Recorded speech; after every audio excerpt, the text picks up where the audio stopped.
Kesiagaan bencana adalah salah satu pengetahuan yang penting dimiliki oleh masyarakat yang tinggal di daerah rawan bencana.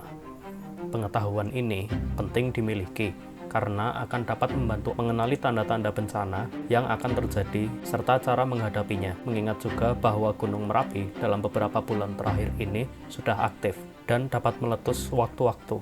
Kenapa kita perlu memiliki kesiapsiagaan terhadap bencana? Karena bencana memiliki dampak yang luas, tidak hanya kerusakan fisik, tetapi juga korban jiwa dan berdampak pada psikososial. Menurut Undang-Undang Nomor 24 Tahun 2007, kesiapsiagaan bencana didefinisikan sebagai serangkaian kegiatan yang dilakukan untuk mengantisipasi bencana melalui pengorganisasian serta melalui langkah yang tepat guna dan berdaya guna. Ini berarti bahwa perlu ada interaksi yang baik antara masyarakat dan pihak-pihak yang berwenang dalam bentuk pelatihan dan pemberian informasi agar masyarakat bisa mendapatkan informasi yang tepat. Menurut peta rawan bencana, Pakembinangun, khususnya Sambi, Padasan, dan Padokan, termasuk dalam wilayah kawasan rawan bencana Merapi tingkat 1, dengan risiko bencana, banjir lahar, serta perluasan awan panas. Selain dua bencana itu, dapat terjadi pula hujan abu vulkanik yang muncul akibat letusan Gunung Merapi. Banjir lahar merupakan bencana alam yang biasanya terjadi di lereng gunung berapi yang aktif, karena lahar yang turun bersumber dari material-material vulkanik yang muncul ketika gunung api tersebut meletus atau aktivitas vulkanik lainnya. Gunung berapi tidak perlu meletus untuk terjadi banjir lahar, karena banjir lahar terjadi akibat hujan yang sangat deras, mengakibatkan tumpukan lahar ini terdorong turun, menyebabkan kerusakan yang meluas di area yang terdampak. Seperti yang diberitakan di beberapa media massa, telah terjadi beberapa kali banjir lahar dingin di daerah Kecamatan Pakem. Ini menjadi tanda-tanda untuk warga sekitar untuk waspada akan datangnya banjir lahar ketika musim hujan, karena dapat berpotensi mengakibatkan kerugian material maupun jiwa jika terjadi. Risiko bencana lain yang dapat terjadi di Pakembinangun tentunya adalah letusan Gunung Merapi.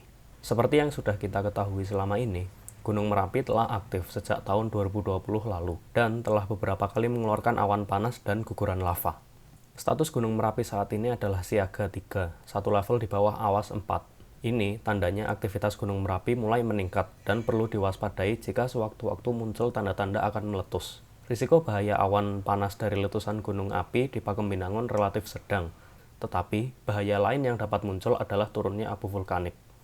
Abu vulkanik ini mengandung gas-gas yang dapat membahayakan kesehatan manusia, seperti sulfur dioksida, hidrogen sulfida, nitrogen dioksida, karbon monoksida, dan karbon dioksida.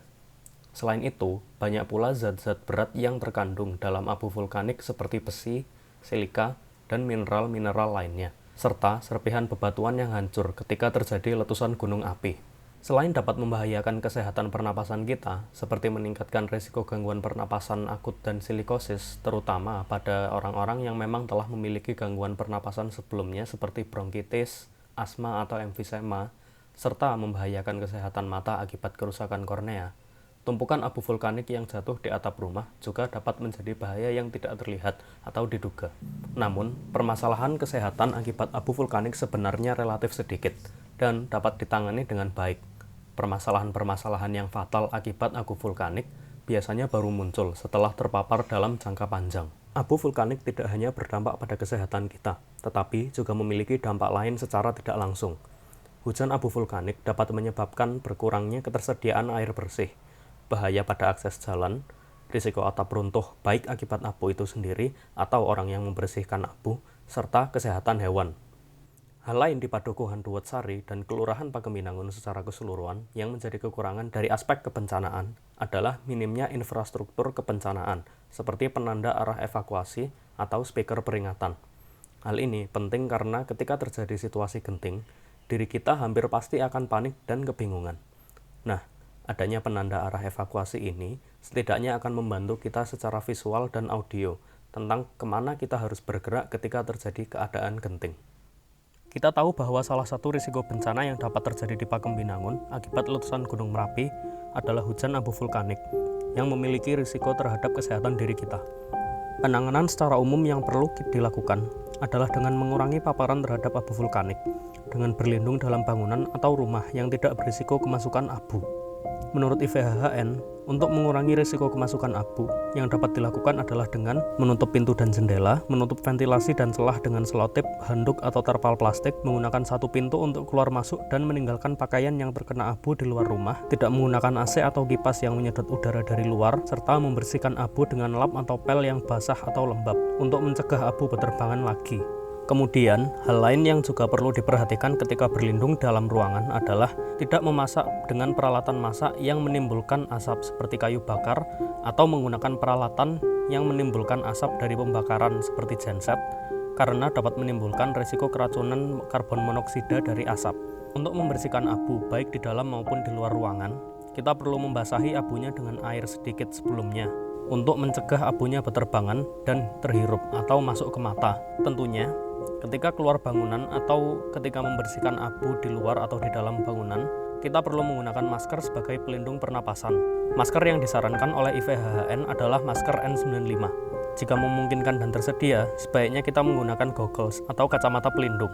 Kita juga perlu menghemat penggunaan air bersih, karena biasanya hujan abu vulkanik dapat menyebabkan berkurangnya suplai air bersih akibat kontaminasi abu. Sebaiknya kita mempersiapkan air minum dan air bersih untuk kebutuhan sehari-hari ketika sudah mulai ada tanda-tanda bahwa gunung api akan meletus, sehingga kita tidak panik untuk mencari air bersih.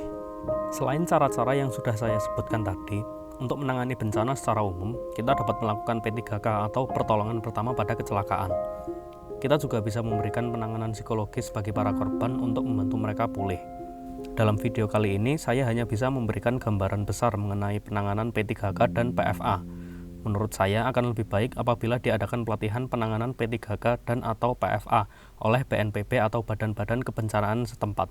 Penanganan medis pada korban bencana tidak bisa dilakukan sembarangan. Terdapat 3 prinsip dasar dalam P3K, yaitu 1. Pengamanan. Nah, kecelakaan atau bencana tentunya adalah sesuatu yang mengancam keselamatan, tidak hanya bagi korban, tapi juga kepada penolong.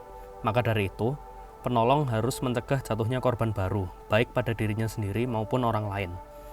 Ada 3 hal yang harus kita perhatikan. Pertama, pengamanan diri sendiri mutlak. Utamakan keselamatan diri terlebih dahulu. Apabila tidak memungkinkan menyelamatkan atau mencapai korban, lebih baik mencari bantuan profesional.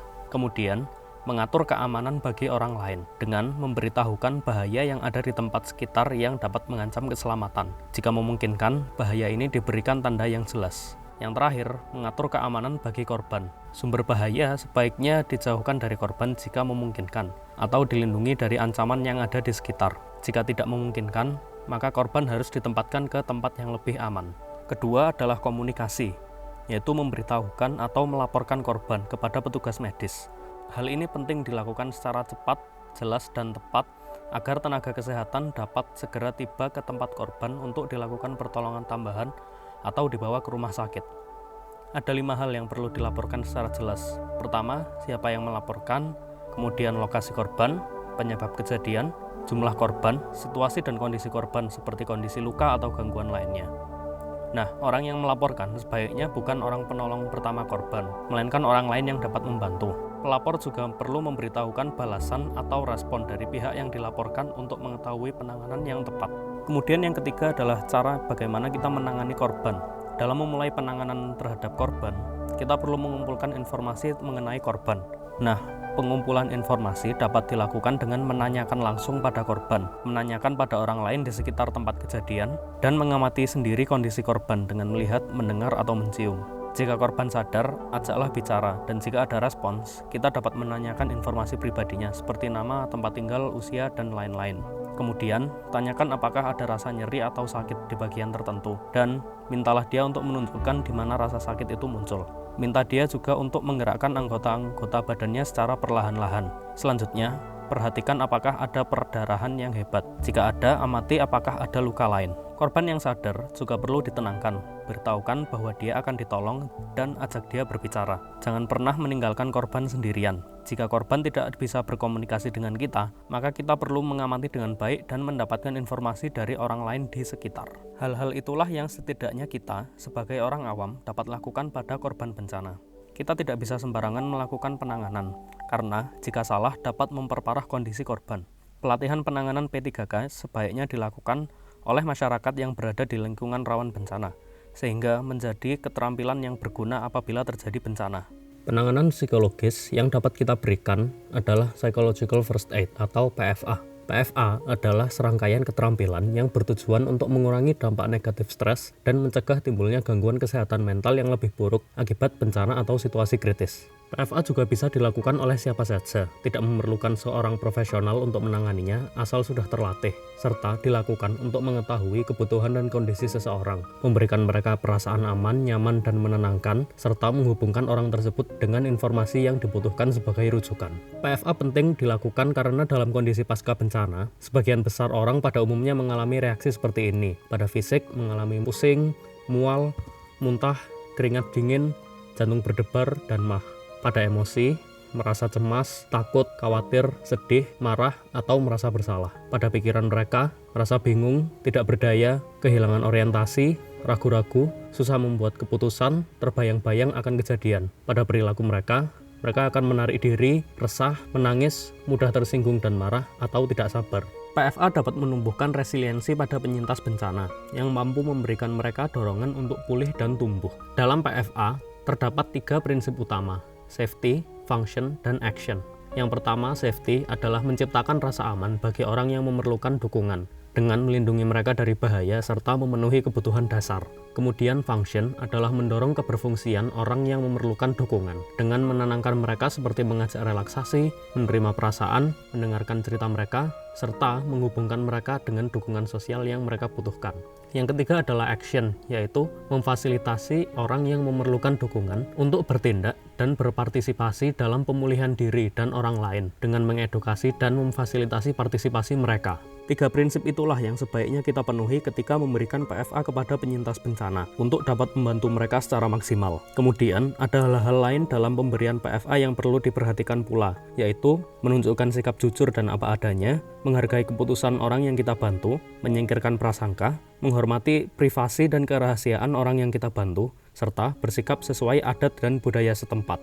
Hal-hal yang dapat kita lakukan untuk membantu kondisi penyintas bencana adalah dengan menempatkan diri sejajar dengan mereka, mendengarkan dengan seksama serta mempercayai mereka, berempati yaitu menempatkan diri kita pada posisi penyintas, memahami bagaimana dia memandang dunia sekitarnya dan bisa diungkapkan secara verbal atau nonverbal. Kemudian menunjukkan kepedulian, menawarkan bantuan, mendiskusikan solusi yang memungkinkan, mengajak beraktivitas, serta memberikan pendampingan.